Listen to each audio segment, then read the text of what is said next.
E a música, ela sempre esteve presente na sua vida? Você usava a música como esse momento de escape, de ir para um canto, tocar violão pela timidez? Ou já prevendo que você queria subir no palco e ganhar algo? Cara, eu nunca tinha cogitado ter uma carreira. Porque música, pra mim, sempre teve num lugar muito pessoal, muito espiritual, muito necessário, quase que biológico, assim, sabe? Preciso beber água, preciso comer, preciso fazer música. Porque, pra mim, principalmente na adolescência, começou a se tornar cada vez mais nítido que quanto mais eu me afastava de fazer música, e talvez não necessariamente de me afastar da música em si, mas da sensibilidade, me afastar de criar, da minha própria criatividade, eu adoecia literalmente, eu ficava muito mal. Então aquilo foi se tornando cada vez mais forte, a ponto de eu não ter como fugir, de ter um momento da minha vida em que eu só me sentia eu e eu só me sentia presente, vivo e consciente quando eu estava com o violão no colo.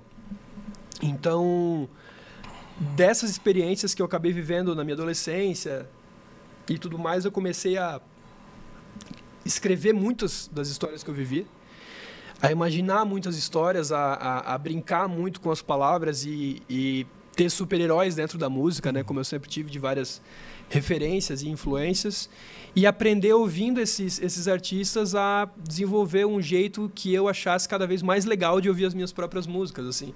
E eu passei tanto tempo fazendo isso, escrevendo tanta música que... Já tem uma coletânea sua. Não, chegou um momento que eu percebia que eu não conseguia tocar músicas, eu não sabia tocar músicas de outros artistas quando eu comecei a colocar as minhas músicas no mundo, porque para mim não tinha nada a ver com existir uma carreira e se trabalhar numa gravação ou qualquer coisa do tipo. Eu só escrevia o dia inteiro, todo dia, né? Tipo assim, eu estava no trabalho, eu já tive outros 2 empregos que não necessariamente tinham a ver com música. E ali eu estava sempre com um bloco de notas, eu estava sempre com um papelzinho. Eu tenho até hoje os primeiros rabiscos das minhas primeiras músicas. Eu tenho um pedaço de papel que eu escrevi minha primeira música, até hoje. E você gravou essa primeira música? Trabalha com ela? Não, eu nunca terminei ela. Não. Eu vou deixar para talvez daqui uns bons anos, deixar ela por último. No segundo, terceiro Grammy você termina. E aí, cara, eu percebo que quando eu pego os papéis, tem coisa desde seguro de carro, aqueles bloquinhos de papel, tem post-it, tem, sei lá, pedaço de papel de pão, tem tudo quanto é tipo de papel lá que eu ia anotando, eu ia escrevendo tudo.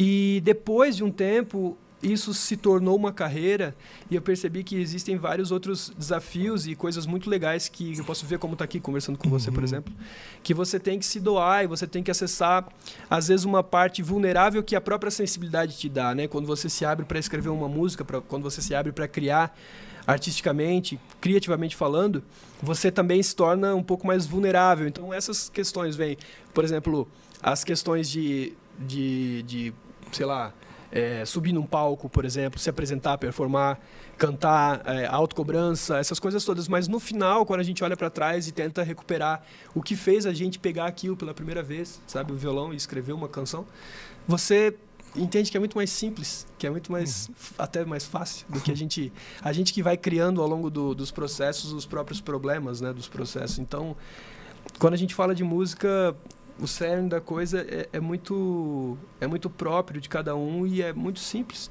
que é tentar cada vez mais acessar a nossa própria essência e extrair aquilo e transformar aquilo em música.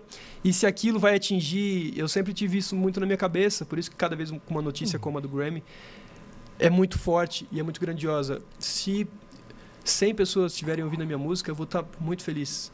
Eu fiz ela falando sobre as coisas que eu sinto e ela faz com que eu fique feliz. Se isso está atingindo hoje milhares de pessoas, eu fico ainda mais feliz. E eu fico feliz por elas se identificarem com as coisas que eu escrevo. Mas é uma responsabilidade também muito grande, né? De você saber que tem várias e várias pessoas te ouvindo. Sim.